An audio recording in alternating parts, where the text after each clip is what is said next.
hello again. This is episode 2. This is the video that I promised when I made episode 1.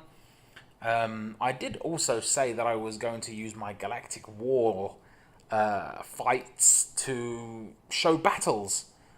Unfortunately, however, this is actually take 3 of the video I plan to make, because the other 2 just turned into rambling nonsense. And I'm hoping that take 3 is the take that gets uploaded. I'm hoping that I don't need to waste an hour of my time rambling on about stuff and nonsense.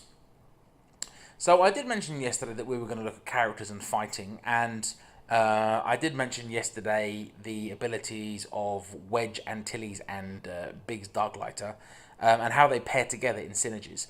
Assuming that you've got 10 or let's say 15 characters, you're going to start putting together your little teams of 5 for the arena.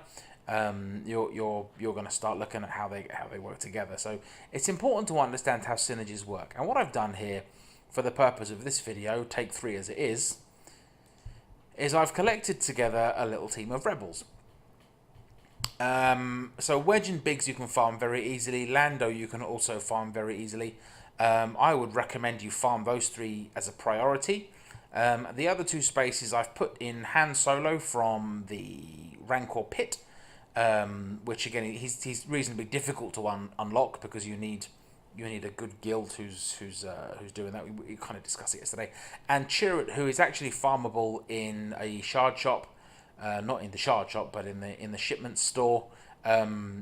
So you can get him once you've reached a certain level, but I've put him in here because of the synergies. The reality is that you could replace Han Solo and Chirrut with 2 other rebels. There's no issue. But for this particular demonstration, even though I won't be able to show you a fight, the explanation will help you understand how they work together.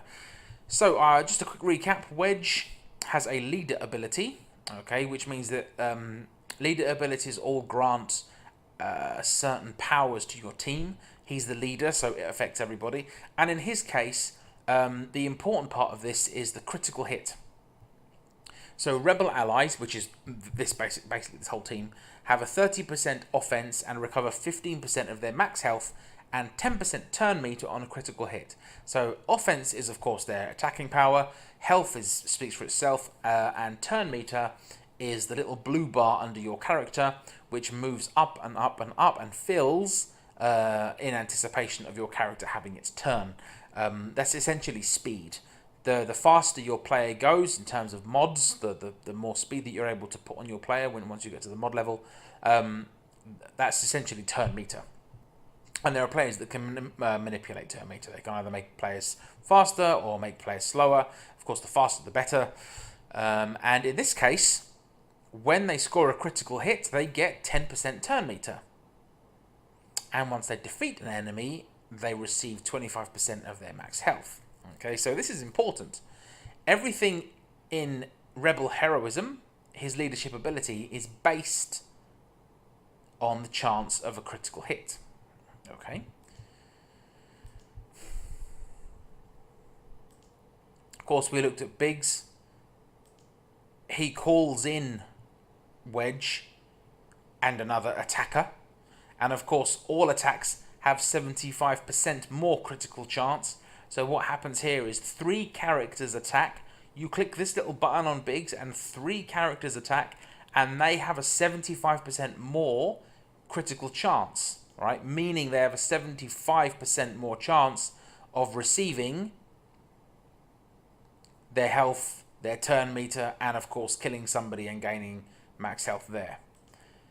When we add good old Han Solo into the mix, Han Solo has an ability here called Never Tell Me the Odds. Now, Never Tell Me the Odds is brilliant because all allies gain critical chance up. Right? Remember, Rebel Heroism needs this crits. And evasion up for 2 turns. Han himself gains 50% turn meter and crit damage up for 2 turns. So he gets a little bit faster and a lot more powerful. Okay? But the point is every single ally has now got a crit boost. So everything that we've got is working towards this leadership ability. Okay, it's all working on getting the health boosts and getting the damage up and so on and so forth. Lando, his attack over area attack, which attacks all enemies, If this attack scores more than one critical hit, which there's a pretty good chance it will, because Han Solo will have boosted that chance, its cooldown is reset, which means it doesn't take 3 goes to cool down, it cooldowns immediately, and it deals 100% more damage on its next use. Right? Lando Calrissian can end an enemy.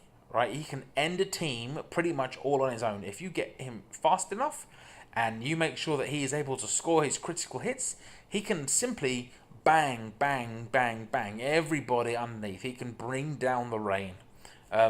He's unfortunately not good in the arena anymore because there are so many players with counter-attack abilities, which means if he brings the rain on 5 characters, they're going to bring the rain straight back on him, and he'll die. However, in against somebody, against a team like the Night Sisters, he's very useful. So what we've got here is we've got 4 players all working on crit chance. Some of them have got increased damage based on this, but because of Wedge's leadership ability, they're all able to gain turn meter and gain health based on the success of their attacks. The final character that we've got in this 5 is Chirrut from Rogue One. I watched Rogue One a couple of weeks ago. I thought it was alright. A forgettable movie, but not a bad one. That's really all I say on that.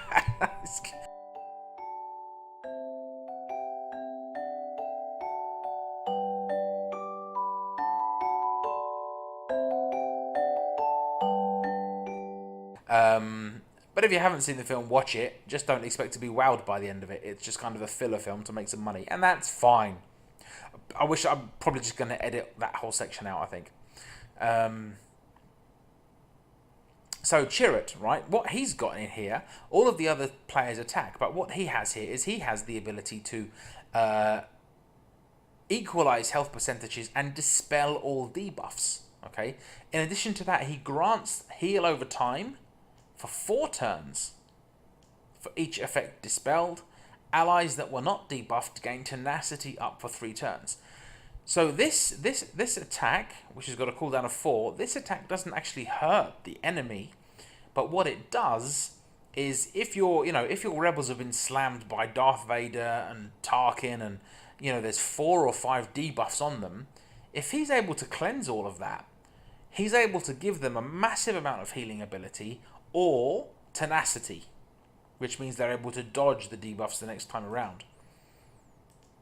But his big beastie attack here is very important. Deal physical damage to a target enemy, dealing 20% more damage for each buffed ally. Well, he's just buffed everybody. Han Solo has buffed everybody. Okay? Biggs buffs himself. And 20% more. So I don't know if this is 100%. I don't know if he doubles his power or he gets 80% extra. But, I mean, it's still a lot. It's still a lot. So when you're looking at synergies for teams, first find the leader and find which players work with that. Now, I don't use, in my arena team, which is arguably the most popular part of the game for single players, I don't use a fully synced team. My team isn't synergied up together, but I do have 2 players that really bring a good synergy, and one is General Kenobi that we looked at in part 1, and his leadership ability: Jedi and clone allies gain 30% max health and 70% defense. Okay, so he gets that, and I have paired him with Barriss Offee, I assume how you pronounce that, and Barriss Offee. At the end of each of her turns, Barriss dispels all debuffs from the debuffed ally with the lowest health, so she automatically cleanses the weakest player and gains 10% turn meter for each effect removed, right, which is good. But what makes her super duper, whenever an ally is critically hit, that ally recovers 20% of their max health, and Barriss gains 10% turn meter. This effect is disabled when Barriss is defeated. So while she's alive, she essentially is able to heal my team without them doing anything, simply as they receive a critical hit. So If my General Kenobi and my Barriss Offee and the rest of my guys get into the arena and they face a rebel team full of critical hits, generally what happens is these guys are able to increase the health of my team simply by attacking them. It reverses their main ability. And that's kind of the most important thing about these characters, is understanding how they work together and how they work against another team. My one tip for you, my one suggestion for you, is not necessarily to look at teams as an opposing force, but look at how you can work with their strengths and weaknesses. I'll give you an example. There's a character in this game called Jedi Training Rey, and I don't have her, but she's very difficult. Jedi Training Rey and BB-8 together make quite the combination, and if you go up against a team with those two and you're ill-equipped, you will die in 5 turns. I mean, they really do tear you apart. However, Grandmaster Yoda steals buffs, and I have discovered that if I put Grandmaster Yoda up against a Jedi Training Rey team, he is able to attack that team, steal their buffs, and with his next turn, apply all of those stolen buffs onto my team. So I am able to buff my team with Jedi Training Rey and BB-8 buffs without having those characters. And I'm able to defeat a Jedi Training Rey team simply because I can steal what they've got. So don't look at characters and think always, there's an element of it, but don't always think, how can I put a blunt force against a blunt force? Think about how you can, let's say, use the force and sneakily get around something. Look at how your characters are able to work together. Wampa, for example, and Darth Vader are a match made in heaven. Wampa is able to attack more, is able to go faster, is able to basically be a lot better on characters that have damage over time on them. And Darth Vader is able to inflict almost a permanent damage over time on players. So his debuffs boost Wampa exponentially. R2-D2 does the same thing.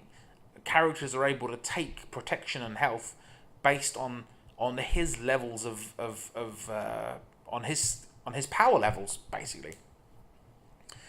So at your stage where hopefully you've got 10, 15, maybe 20 characters unlocked, start early thinking about synergies, and you will find yourself succeeding at this game, as opposed to doing what many of us do, and that is working on the wrong players and wasting time and wasting resources.